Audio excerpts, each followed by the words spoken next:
Welcome to the PeakDay podcast, where we discuss natural family planning and fertility with our friends. I'm your host, Martha Haney, and today's guests are Lauren and Mario Ortez. Mario was born and raised in Nicaragua and went to Honduras for his undergraduate studies. He then came to the United States and received his master's degree at Kansas State. He is now a professor in agricultural economics at Virginia Tech University. Lauren grew up in Northeast Indiana and graduated from Iowa State University. Lauren and Mario met in Colorado, where she became Catholic through RCIA at St. John the 23rd in Fort Collins, Colorado.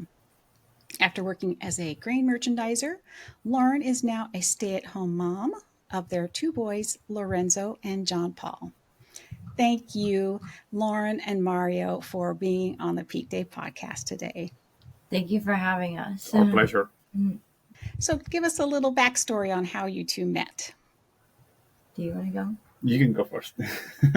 Well, there's a training program for the workplace that we worked at in Colorado. So after we graduated from Kansas State and Iowa State, we got jobs there. And the training program is like 40 kids, but we joke because 5 couples came out of this trainee program. Oh, how beautiful. And, so now we all laugh about it. It's like really the dating program, not the trainee program. Sounds like it. We met there and Loveland, Colorado. Mm-hmm. We were friends for a couple years, and then finally he asked me out. All right, Mario, what's the story behind that? We went out many times as friends, and then as we both started maturing in our own lives, we started thinking about hunkering down and getting serious about forming a family together. I think the relationship just evolved around that. So, Lauren, can you tell us a little bit about your conversion story? Like, when did this happen in the context of your relationship? Yeah. So, I mean, when we were friends, I vividly remember Mario having me over with his roommate at the time, and we would have some theological debates, I guess. His roommate was also of a different denomination than myself. So, we started talking, and I was very adamant that Catholicism was not okay. And Mario was like, well, have you ever even been to a mass? And I was like, no. And then he's like, well, then there you go. You need to come.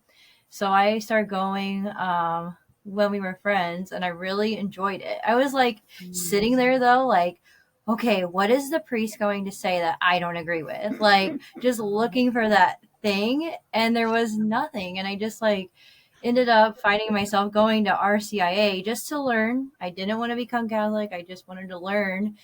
And that year we went to Paris to see a friend, and we were in Notre Dame Cathedral.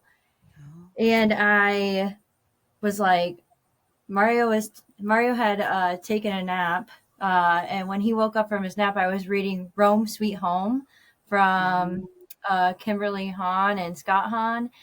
And when Mario woke up, I was like in tears, and I was like, I'm gonna become Catholic. And he was like, wait, what? Wow.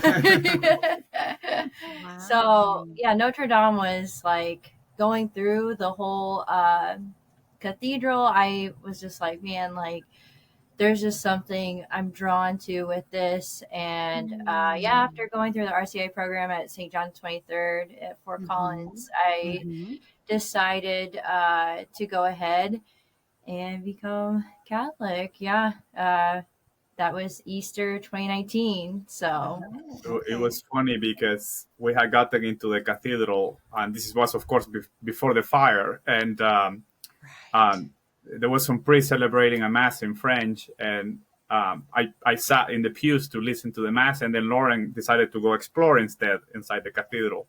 So we're done with mass. Lauren comes to get me, and she's like, come check out this chapel behind the altar. So I go behind. This is, of course, like a huge area.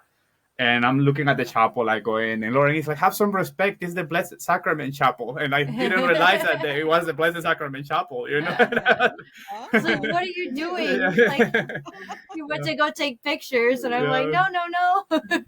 Now, Mario, were you her sponsor or was someone else your sponsor, Lauren? Yeah, my friend Emily, I met her at Iowa State. She was my sponsor due to the fact, like, when we were friends, even, she was like, for Lent one year, said, oh, I'm going to go to church like 4 times a week. I was like, you can do that? And I thought that was just so cool. And so that was my first kind of like introduction to Catholicism. And she had been talking to me as I was talking to Mario, like, hey, here's some questions I have. I'm trying to debate this guy about Catholicism. What do you got for me? So yeah, she was a very, very good friend of mine to help me through my journey to become Catholic. Yeah. Beautiful. We were very fortunate too, because Colorado has such a strong Catholic community. It's very vibrant, it's very active. And St. John the 23rd, which is the parish associated with Colorado State University in Fort Collins, Colorado, has had a very nice focused missionaries presence. And so it was nice when I was inviting Lauren to this event that there was always like a very active young community that was very welcoming and very fortunate to be there. And of course, people talk about how that started being the case after St. John Paul II celebrated Mass in Denver for World Youth Day, and then there was just a booming of vocations and Catholic life in the state that you can still see it today. It's palpable. So, where did you do your marriage prep? Was that in Colorado or somewhere else? No, we did that. I think we did like maybe 2. No, we did that there in Indiana. So since my family was in Indiana, I visited frequently, probably like once every 2 months or whatever. And so then we just did our marriage prep then. And with it being the pandemic too, where the parishes were pursuing a lot of online type of resources. So we did the Beloved series from the Augustine Institute, which for our pre-Cana. For our pre-Cana, which we still go back to because it's a beautiful program and great material. Great things. Beautiful things about that. And then you also learned natural family planning from Couple to Couple League. It would have been online at that point. Is that right? No, we did that in person at the couple's house. Yep. Yeah. So okay. Was it? I think by that time we went in like June, so like the lockdown was no longer there. Just like, hey, if you're sick, don't come, or if you don't feel comfortable, if you wanted to wear a mask, you could, type of thing. So. But yeah, it was really great. We didn't expect to do NFP. Like, it wasn't like we were against it, but we just weren't necessarily like super interested in it. But then our priest was like, no, you should do this. Like, it's not required, but it is highly suggested. And we really had a lot of respect for our priest. So we were like, okay, yeah, we'll do it. And we're so thankful that we did. Yeah, we really think it helps us. Like Lauren said, it was nice that we just weren't very familiar with it before, and then the priest that was gonna celebrate our marriage, he suggested it, and like she said, just we had so much respect for him, and he did it in such a very nice way to propose the idea to us. Like, it wasn't like he was requiring it or imposing it. It was an invitation, and so the combination of our respect for him and the way that he portrayed this for us was very appealing, at least personally. So Mario, as you're going through the natural family planning class, what was kind of your attitude before and after, maybe? Just it's a little learning. Before I had some experiences with Lauren when people would introduce this topic to us. It really wasn't something that I was aware of. I think I know the church's position on contraception, but I didn't know what the alternatives were. And so it's been really nice to just learn that there's a long history and a lot of work going into doing some research and making sure that advancing that these methods are very efficient. And yeah, so it's fascinating, and glad that something like that exists. As a matter of fact, with our first pregnancy, we realized that Lauren had these progesterone deficiencies that we had to supplement because of the clinic where there was the girl that was helping us with our charting and things like that, and we were able to catch it ahead of time, and we were able to have our baby because in the absence of the supplementation with the progesterone, which we would have not known to test for before the first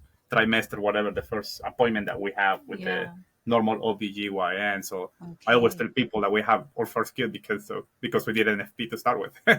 Yeah. Right. So because you had charted and you could see actually the evidence of low progesterone from your chart, the OBGYN was able to prescribe the progesterone. Yes, yeah. And when we did the symptothermal method, I think that was when I first kind of, it was like my sign that like, hey, something's off here, because it was like my physical signs were not matching up with the temperature, and so it was like extremely confusing, and I didn't know what was going on, and so that was our answer. But yeah, we're very praise blessed. God for that. Yeah. So can you tell me maybe some of the challenges and some of the blessings of using NFP for your family? I think our kids are the biggest blessing that come from it. But I'll tell you one challenge. So when we found out about the progesterone deficiency, we knew it before we even had our first appointment with on OBGYN, because we were testing this family clinic. And we had our first appointment with the OBGYN, and we just weren't very knowledgeable of how the dynamic might work. And we told our OB, hey, just FYI, we're supplementing progesterone and with this other clinic, and I'm assuming you're just going to take over now. And and then the doctor just wasn't very knowledgeable, and she actually suggested that we stop the progesterone. So I was like, okay, so maybe we have to stop. But we went back to our family clinic, and we were like, hey, just FYI, we talked to the OB/GYN, and she suggested that we stop. And of course, our family clinic was like, that's your guys' decision, but we do have some research, and we understand that the progesterone is an essential part of your pregnancy.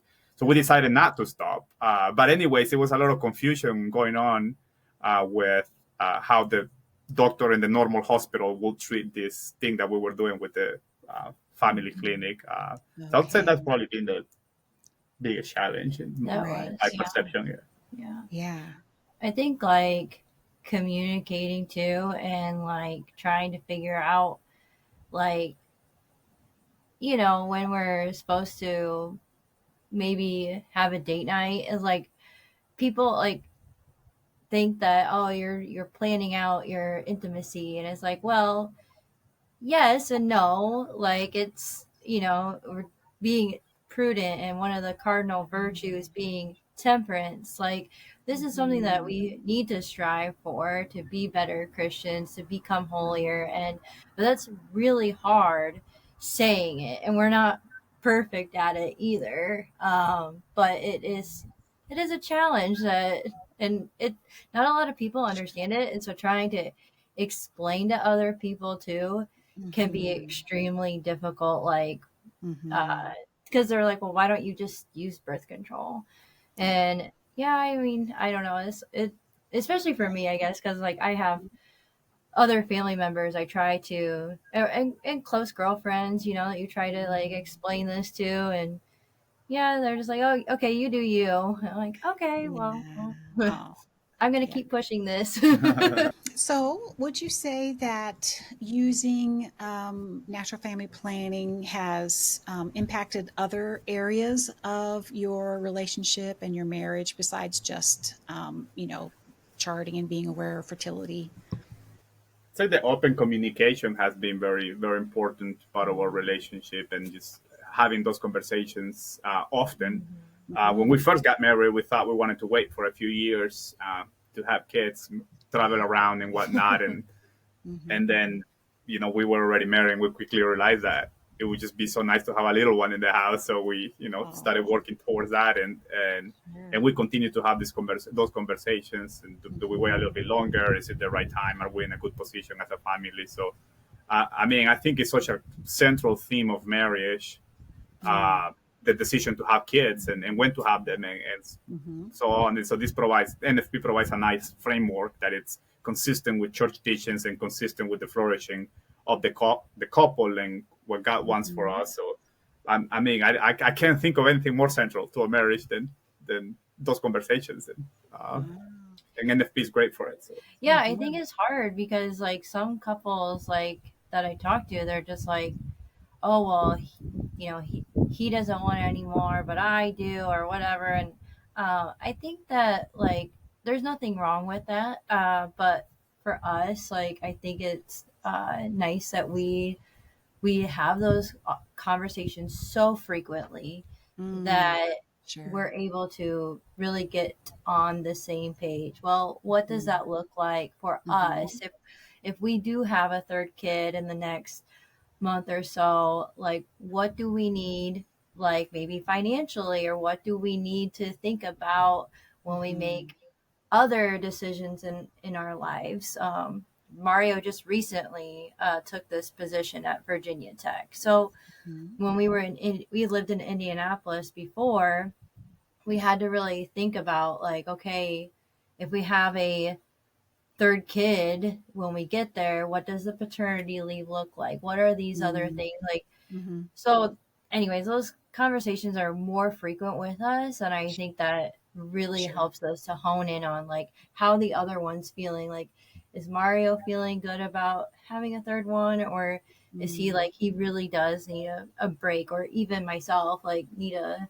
Because I mean, it is it's a task for Mm-hmm. two kids. I Yeah. recently am reading a book called In the Trenches. Ah. Um, so it's like in the trenches of being a parent to little ones. And it's like, yeah, Mm-hmm. I mean, there are so many rewards to having a little one, but you definitely like learn how selfish you actually are Oh. when you have kids. And Yeah. so you're just like, Oh. oh, like it opens your eyes. So yeah, Mm-hmm. just making sure we're always on the same page. So, what role has prayer played in your journey through your relationship? it's evolved because we used to be very good about praying together and going to adoration together, and now with the Mm. kids, it's difficult to Right. wake them up Sure. at 5 in the morning and swing by an adoration Yeah. chapel before work. But we're navigating those waters now, and trying to Yeah. figure out what that would look like. It's 1 week I go and she stays with the kids, and I Mm-hmm. mean we all go to Sunday mass, of course, but beyond the Sunday obligation Mm-hmm. and what those commitments might look like, Mm-hmm. it's different with kids for sure. But Right. Right. anymore, I feel like I'm trying to teach my kids to pray, and I'm trying to be mentally praying as I'm doing that myself. And I know that I am, but I recognize that I have to be even more intentional about it, because it's. Right. Do I count my prayer with the kids as my own personal prayer, or you know what I mean? Is that a separate thing? Yeah. Yeah. I get you. Also with prayer, now I'm like thinking more on it. It's like it really helped in the beginning of our relationship. As Mario mentioned, we when we got married, we were like, oh, we're gonna wait, but then we were like, well, we're in the middle of a pandemic. We can't go anywhere anyway. Let's just go ahead and have a kid. So we started trying, but that first year, we weren't able to. And Mhm. that whole time, though, we were like praying together, going to little pilgrimages to like Chicago and stuff and other places, just Mhm. visiting chapels and praying Oh, during those times too. I think that yeah. in the Yeah. beginning of our marriage, that first year, that was very concrete and to Mm-hmm. helping us out, a good Right. foundation, I guess. So what kind of maybe healthy habits or hobbies have you found that kind of bring you closer together as a couple and as a family? We love going on walks. We're notorious for it. We have like really steep hills around here, and our neighbors are like you're crazy for going on these hills. Like every time we see you guys, we're like, whoa, but we just really enjoy it. And it's a good time to like have the boys just sit and they like, seeing everything. And it gives us a time to kind of talk about our days and stuff and just get things out in the air. I really enjoy our time together when we take walks. And we like hiking too. We just recently moved here, so we don't know all the trails or anything, but we like going around on different trails with the boys. So we used to do it a lot more often, but we like to spend some time reading. We used to read the same book, like just a few pages each, and go through that. We haven't quite done it that way since the kids were born, but we still, when we can, like Sunday, if they are both napping at the same time, we'll sit down with a cup of coffee, just quiet time, and she reads her books, I read my books. So I think we put on some classical music too. Like that was something Mario started, was put classical music on the record player and like now it always, like I hear a certain song, it takes me back to a certain book and a time I was with him reading or whatever. So yeah, anyways, it is a nice tradition, I guess. Small things in life. Small things. Absolutely. So, what would you tell other young couples about learning natural family planning? Try it out. Give it a try. Mario. Wow, very bold. Even if you're not sure, the worst thing that can happen is you learn something new. So. Right. I think we always push it. Like other relative of ours just recently got married in the church, and so we before they got married, we were really like pushing. Have you talked to your priest about this? Because to us, we feel like it's just really important. I think that, like again, it just goes back to communication. Like it just really helps out with all aspects of life to be able to communicate with. But yeah. Yeah, you guys sound like you had a great experience with your priest who was, marrying you, who shared, NFP with you and encouraged you to take it. So wouldn't it just be great if all priests were able to do that with the couples? Or if the parishes had their resources, because we were also fortunate that we had a really great couple that was teaching NFP in the town. Yes. And we know from friends and relatives that that's not always the case. There might be some interest in certain places, but the priest might have all the willingness to teach, but if there's not the couples that are volunteering that kind of work. Yes. We actually have a friend who's in the seminary now, and we were actually pushing him to learn about it, even though he's going to be a priest. Is like, this is very important, I think. That way you can help mentor couples towards it. Right. So yeah. Well, send him my way. I can give him some information. We've got we have a program called Natural Plan. It's like an introduction to natural family planning and why it's such a good thing to do. And it has these beautiful testimonies from other couples who, learned natural family planning. And we offer that to seminarians and priests.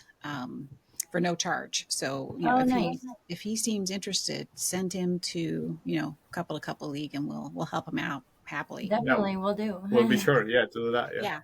I think more and more women too are becoming more aware of how bad like hormonal birth control can be for their bodies. And so now like I think they're open to like more options out there.